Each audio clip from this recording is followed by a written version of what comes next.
The Therapist and the Coach podcast is a space for real relational conversations about what it means to be human. In a world obsessed with fixing, achieving, and self help, we invite you to pause, lean in, and discover the wisdom already inside. Together, we explore how healing, growth, and transformation can happen not in isolation, but in connection. Through open hearted dialogue, we challenge the myth of self regulation and self improvement, offering instead co regulation, psychological safety, and the power of being seen.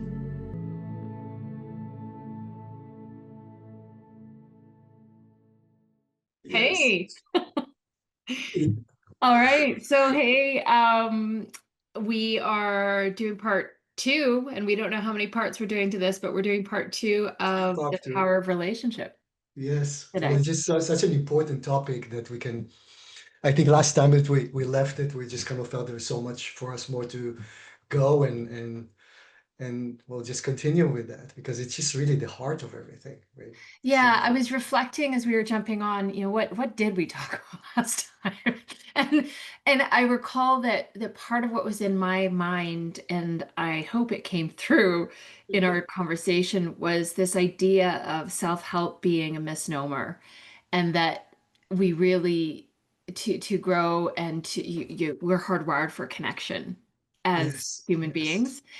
And yes. so to grow in or expand in isolation, you Right. can expand your awareness, but you really can't see your growth because it is your relationships with life happen and things that happen and people and the world around you that actually Mhm. reflects back Yeah, yeah, that yeah. growth. Or like I can have all the awareness in the world, but until I actually act on that in relationship, I I can't see my growth.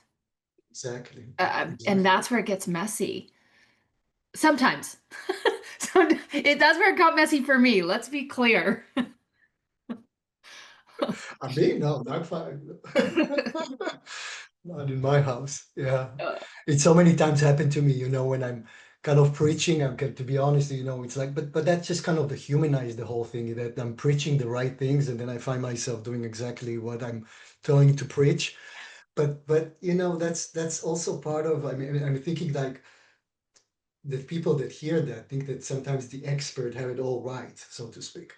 If you look actually in history, you see a lot of people that are very dominant, like I don't know, Freud or other people that their life were actually pretty messy. They were preaching the right thing, but they were very dysfunctional in their own home.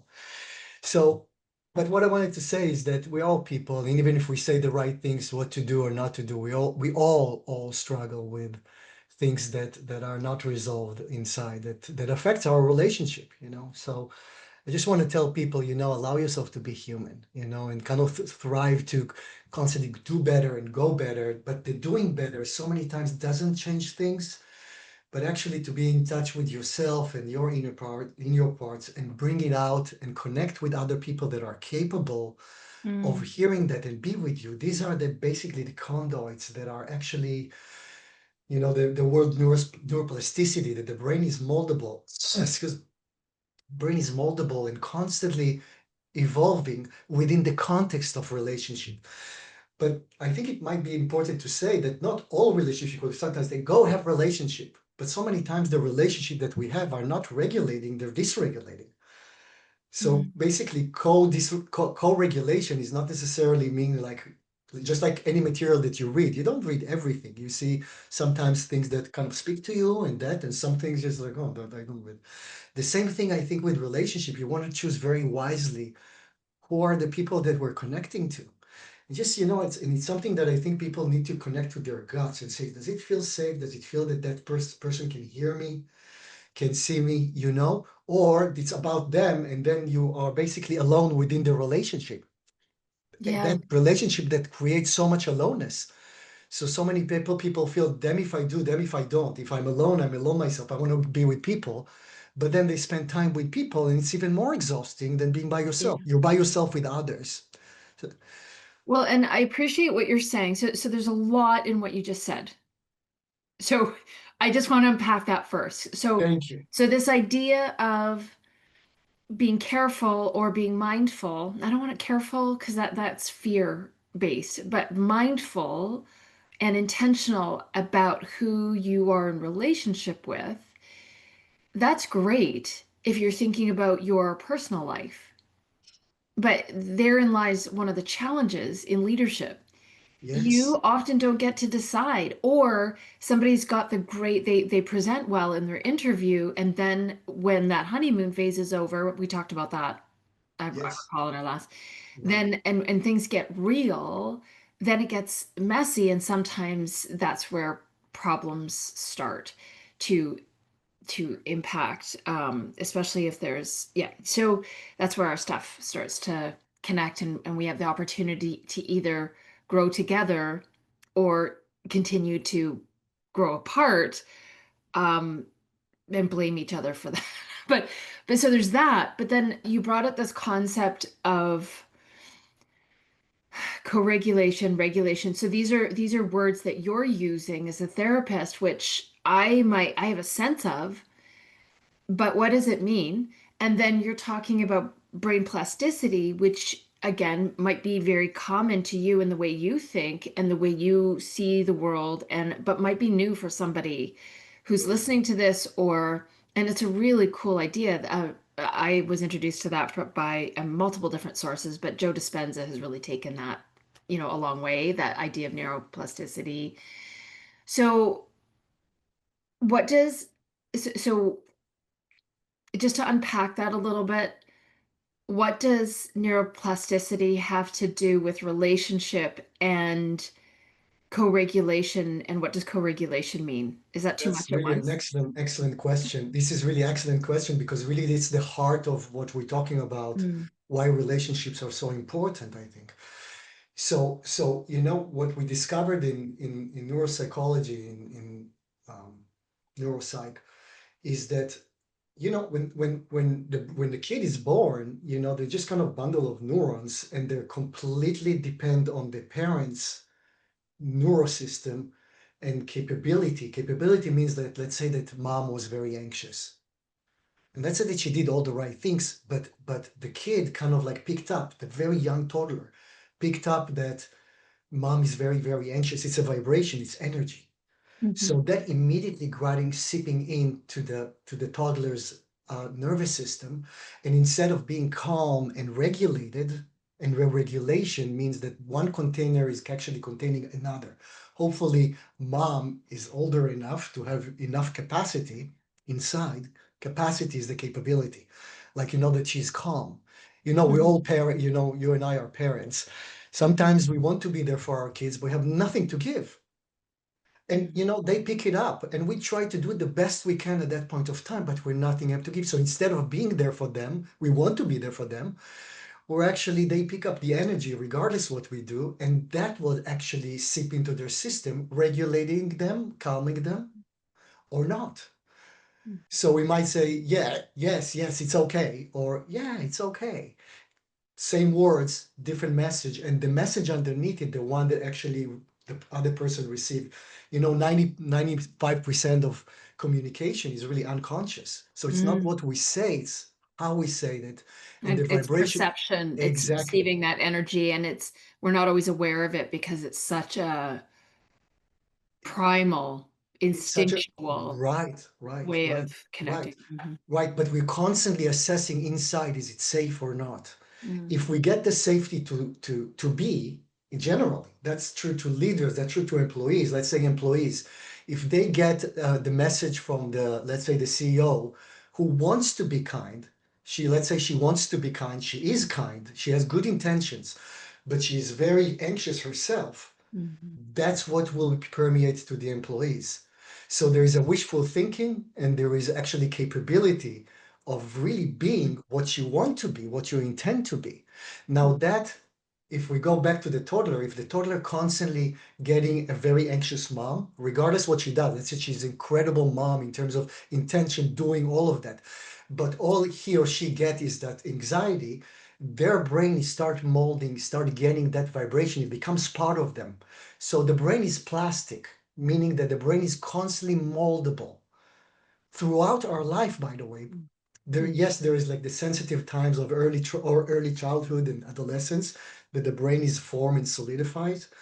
But the brain, the good news about what we know, and that's why I want to tell to everybody, there is no age that we cannot change through relationships. So let's say that I had a very anxious mom, which I did, by the way, and Mhm. I got that anxiety inside me. It became Mhm. part of me. I couldn't Mhm. get rid of it. I couldn't really read a book about, I could read a book about how not to be You anxious. could That's, understand I it. could You can understand that. understand it, but to actually change Nothing, that, nothing happens. Nothing, because nothing, there's no vehicle on the other yeah, side that yeah, actually can regulate that. yeah. So And so that's the hardwired for connection piece. That's the that's the social hardwire to connection. being that we can't Yes, extract ourselves from. We exactly. actually are so, yeah. Exactly. So many times what happens is that if we didn't get that for our parents and nobody was there for us in capability, really actually was able to mold us to regulate our system, that it will grow. What happens is that we are shifting into the left brain, which is one, I want to know how later on, I want Right. to know how to calm myself because we don't trust relationship that can regulate us unconsciously. So we'll start doing more of what we don't need to do, but what we kind of trust, Mm.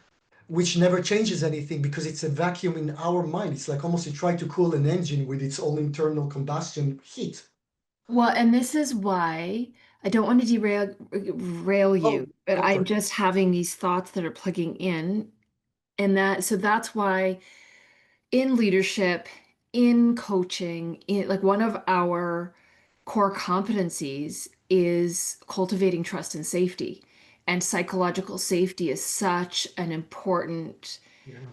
aspect of leadership and or any other relational point of connection is Mm.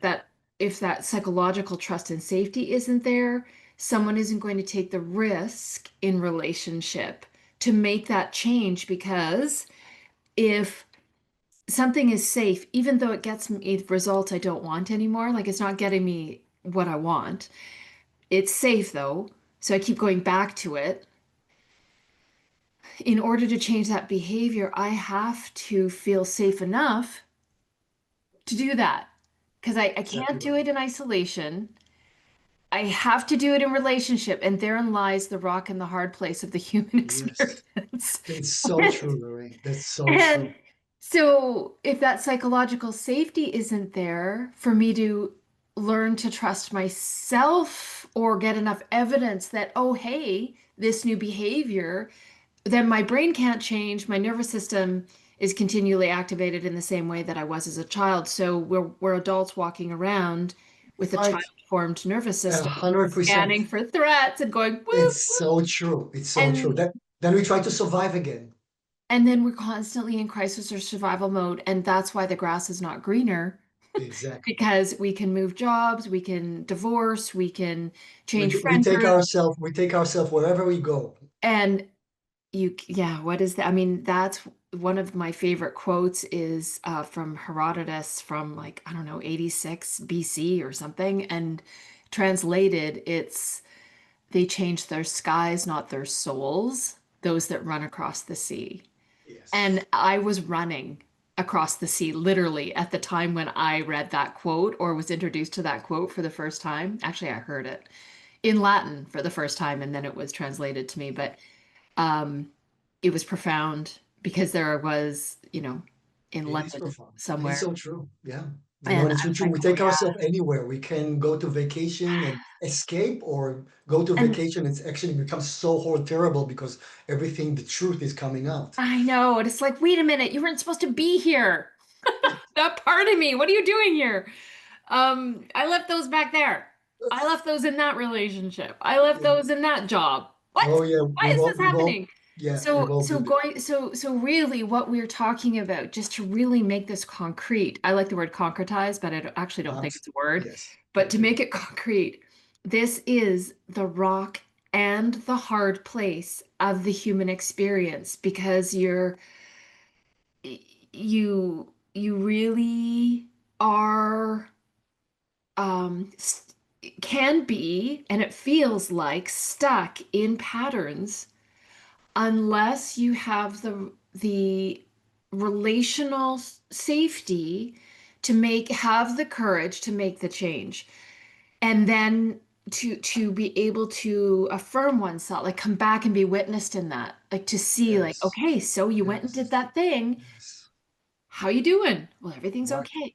And then so that the brain, you're saying the brain is moldable, it's malleable. Malleable.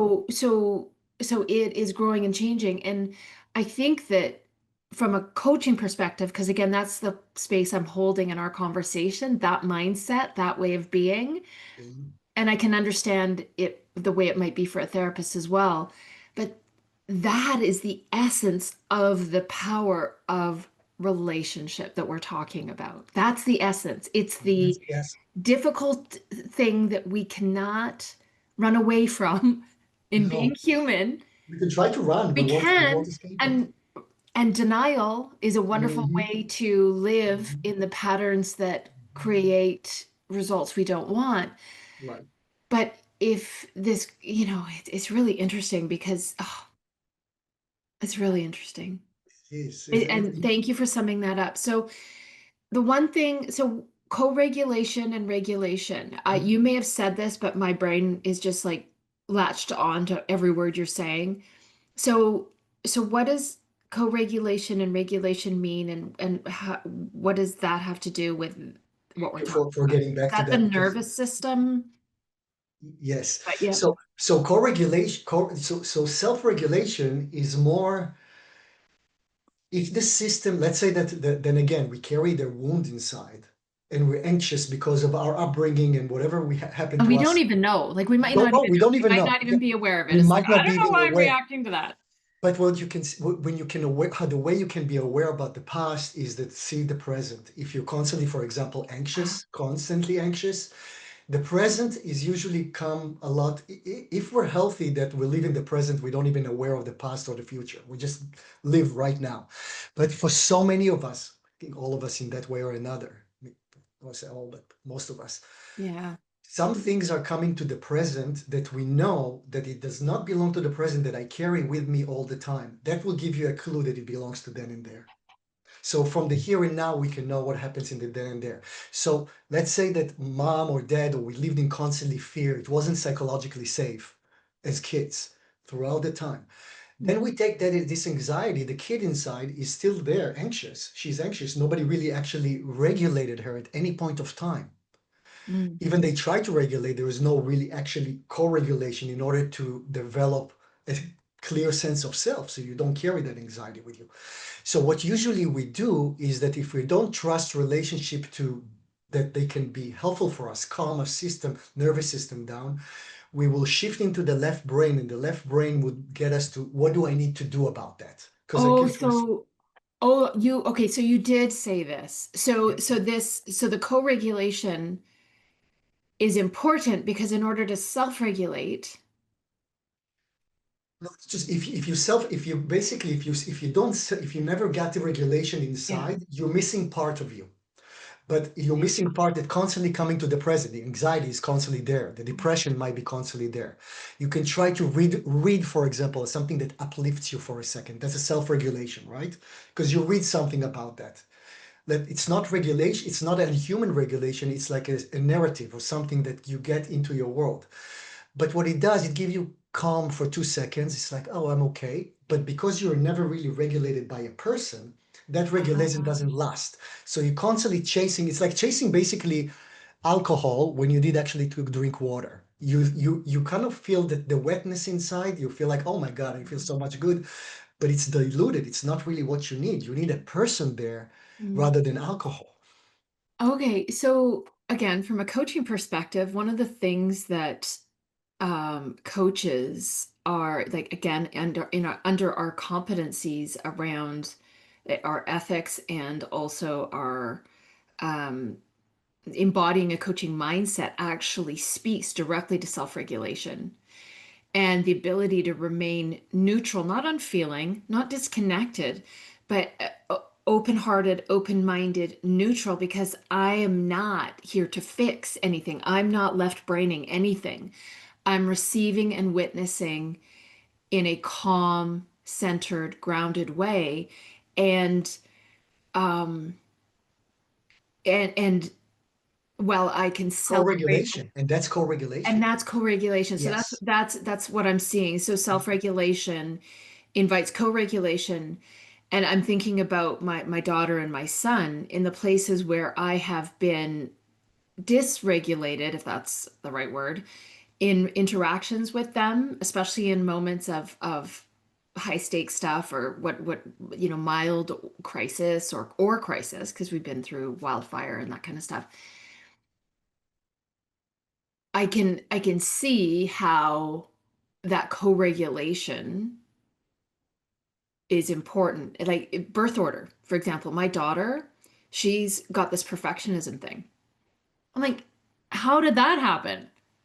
I was all about, progress. Didn't come from me. Be patient. It didn't come from me. But if I think about, oh my gosh, she's not nursing, like learning to be a parent, and she was my test Everything, subject. everything, Like I was everything, learning with her. everything. Yeah, And my son is so chill. He's like, nothing really bugs him. And he's like, he can go through anything. He's like, Mom, I'm good. And I'm like, but with him, I was so calm. yeah, We were so chill. yeah. And I wanted to do it so right. I Right. wanted to this, she was Yes, so yes, precious. Like it all came from a good place. And yet yes. she has, she will overthink. She will, and also I think about the times when she was in those formative years, if I'm thinking my understanding of therapy and sort of child, like the age stage development theories and that kind of stuff. When she was learning to trust, mistrust herself, like I think that's Erickson, isn't it? Trust, mistrust at that age, 2, 3-ish. We were in real intense. I was also in elder care. I was sojourning with my parents' end of life journeys, supporting them in those, and lots of intense dynamics and just, and she was experiencing all of that. Yeah. So it's also, it's it's no one's fault. No one falls. I was just you wanting to tell know you that it must have been. I mean, we talk about the kid, but what it must have been for you. well, Try to yeah, it's try to hold yourself, wanting to be there for your child, and at the same time have terrible anxiety. I mean, it's like you need to take care, not only survive yourself, you basically need responsible for that toddler, which is incredibly tough. And yeah, it's and so interesting that you mentioned all this. I'm so grateful for your example because that's what so many leaders who are parents mm, try to be the best way they can be for their children, but their makeup inside might be that they suffer from anxiety, depression, whatever it is, as human, because they suffer sometimes. So that you mentioned about, so I want to be there for them with clean mind, but we want to be there. Actually, if you talk about you and your child, for example, your daughter, excuse me. today, when you are more regulated, you are easily regulating and start giving your daughter something that she maybe haven't had before with you. But Yeah. now you are different, and that really actually, so not even what you say, but how you are with her would repair that something. This is where the brain plasticity, neuroplasticity comes, is that, people created the wounds, intentionally or not, and people also mend the wounds. Well, we did address that quite profoundly in our last conversation Yeah. too. That the power of that, the healing power, and that it It, can turn on a dime. So you could it, have the same challenge with somebody for like as a leader, as a child, you could be in the same pattern, but one person changes, or in a dynamic that includes more people, but one person changes can shift everything. 100%. And and I also, you've mentioned this a couple times, and I really just want to highlight it because it's something that that is essential for everyone to understand, is put what you were talking about with regards to the nervous system scanning for safety. So it's like this non-conscious, like boop boop boop boop boop boop boop boop boop boop boop. So whether we realize it or not, we're scanning for threats. Because if we're scanning for Constantly. safety, we're actually scanning for threats. So there's an assumption that there's a threat out there. Right. So someone might, and it's not just behaviors we're looking for, because what you said was really important, that how someone is feeling or about me is going to impact more about what they do or say. So, for example, they can say, "Hi, Lerae, how are you doing today? Just really glad to be here." And yet I'm feeling ick. I'm feeling ick. And I'm like, Exactly. "You are so fake." And Exactly. boop, And danger, right. danger. And then Yes. Or um, danger or not really. You know that it's not that she's not there. yeah, Or so that the person is not there. energy Yeah. that you have, or how you're viewing someone, Yes. has more impact, excuse me, has more impact than I'm going to own that. How I am seeing someone, feeling about them or myself in a moment, has more, like the vibe I have going into a Yes. conversation or an interaction, has Yes. actually more influence and impact than what I say or do. 100%. Amen. So I can change the behavior. Like I just want to like take this one step further. I can change a behavior if it's not authentic, if it's not aligned with how I am feeling, thinking, believing, or if I it's going to come across as inauthentic, and someone's going to pick that up because they're scanning, because that's part of the human psyche, the nervous system. You couldn't say it better. Fascinating. Couldn't So say it better. so this is how these relationship accidents, I call them, the relationship accidents happen, because that just normalizes the fact that I walked into someone's office and, you know, I thought we were on good terms, and all of a sudden they're like, "Rah, rah, rah, rah," and then I'm, rah, rah, and next thing you know, we're, you Exactly. know, Exactly. uh, Exactly. Exactly. talking about each other behind each other's backs. Oh, absolutely. Oh, absolutely. And Unhelpful. it just basically, it's like you really feel if it's safe or not. If I may share something that came up to my mind Absolutely. about that.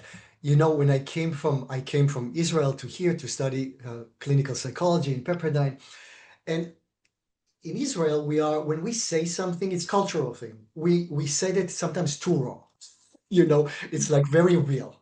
Sometimes Mhm. can be even, unfortunately, aggressive.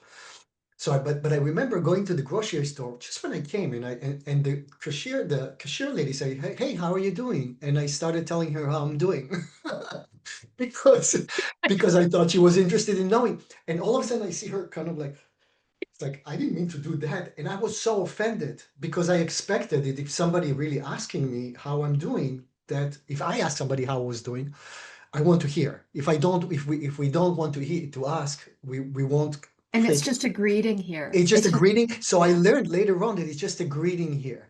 But it's also got to, and then I realized later on that sometimes people, this is sometimes a greeting and this is sometimes kind of that.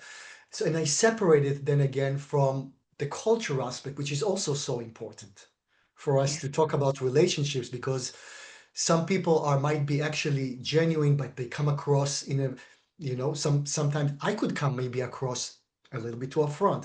I hope I'm not, but it Mm. could be that people might feel it's not safe, even though I'm genuine.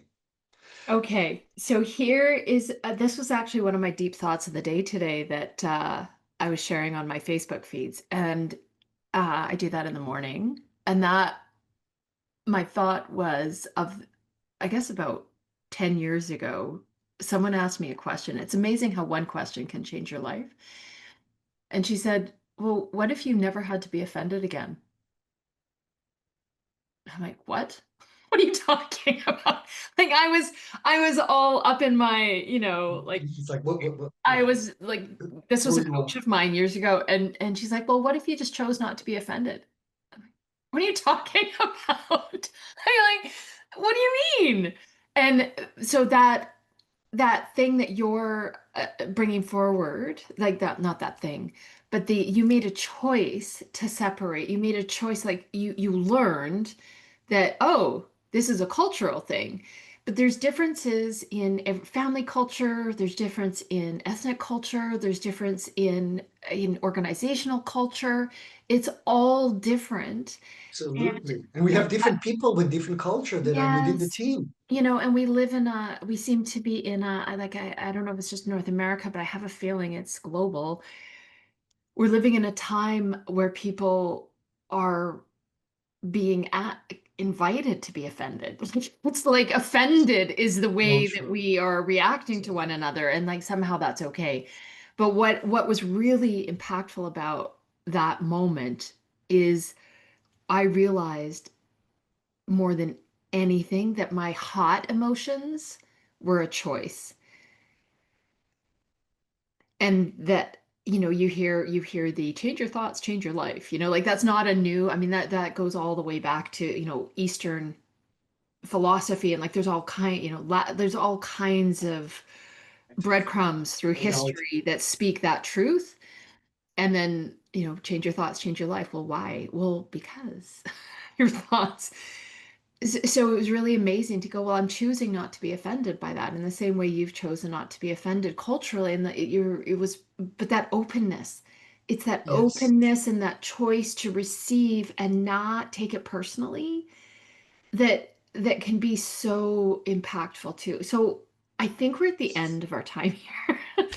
But what do you, from our conversation, what's really standing out as essential or important to highlight from your perspective? I think going back to the power of relationship, that because we talk about relationship, but the power of what kind of also relationship you choose to be with. You know, Mm, some relationship are nourishing, some relationship are not. yeah. And I invite people to start actually being in their heart, because if they're connected to themselves, Mhm. they will see if it's possible, if it's safe enough. Mm, You know inside, because if you start putting your protection zone and start, hey, yeah, it becomes, you know it's safe to level to operate in yeah. certain level, might be very far from where you want to be. So Mm, constantly kind of like also be mindful, as you said, about who am I connecting to. And now there's two different kinds of relationship. There is a boss, there is a CEO with employees he has to connect to. What do you perceive? How can you reach them in their level of comfort? mm, And what you also invite to yourself, how safe it is to talk. So we always make adjustment to how comfortable it is, how safe it is, because we might need to connect, or to be with people that are sometimes not safe. Then we need to protect ourselves also, which would be mm, very important, you know, to know that this does not belong to me. I always ask myself as a therapist, sometimes things might be put on me. I can imagine it happen in coaching, like they mm, putting, does it belong to me or it mhm, belongs to not to me? mhm.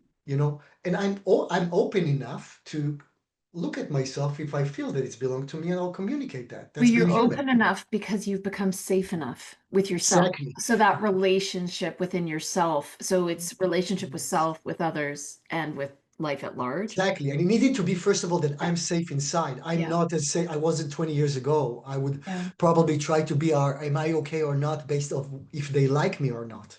So, Yes. Oh dear. Okay, that's a whole other segment. so that may be something that we need to start talking next week. Yeah, yeah. Well, okay, so I agree. Well, I really appreciate this and the deeper dive and all that you offered as far The as same here, the Lerae. the the, the context for us to talk with and the idea of co-regulation and self-regulation. And it just anchors me back to the importance of both being a therapist and a coach is that space to be seen and to be safe in, because for both of us, one of the similarities we talked about in our first podcast was that, between therapy and coaching is the importance of that relationship and the safety Yes. of that relationship. Yes. And we're talking really about why that's the Yes. case. Yes. Yes. And so whether someone hires a coach or a therapist, the self-regulation can start, and that's actually the birthplace of the change that people seek. It's not at the level of behavior. I think that's really what's No. standing out. It's like I can go and say, I'm going to go to the gym and I can buy the No, outfit that's and I can skills, buy that's the, performance. Yeah, yeah, that's but it's not sustainable. no, So I guess what I've always been in this for is sustainable, positive change that has impact and influence, like long standing. Like it's not good enough just to work on the surface. So we're talking about the depth and where change really happens is exactly. And it really at starts that with you. level Usually it of starts with relationship. us. Yep. Right, it starts with us, you know, to all the therapists and the coaches and the CEOs that are Yeah. watching that if you don't have it with you, the behavior will stem out of that that you'll try to fix is Yeah. basically a symptom that will constantly repeat itself. And Yeah. as much as you try to be something that doing the right thing, Yeah. it will come out anyway. The power is to actually start with your relationship with yourself, Yeah. helping you. So because the moment you are, everything fall in place. They're Yes. yeah, just Yeah. easily. Ease. There's more ease there. Yeah, oh, it's just natural. All right. Well, we make it sound so easy. Well, exactly right, right. It's a choice. It's a choice every day to not be offended, and some days I don't make that choice, let's be honest. So, but at least That only makes you human. That's okay. yeah, right. Our humanness is something we need to keep bringing forward because that Absolutely. Well, we are human, normalizes you this know, whole we thing. are Because we human. did talk about shame, and I mean, there's so much good stuff here. All right. Well, Yes. I love being with you, Oren. Thank you again for Same here, Lerae. I the look forward for conversation. way more. All right. Okay. Take care. Be well. You too. I love you and have a wonderful week. Thank you.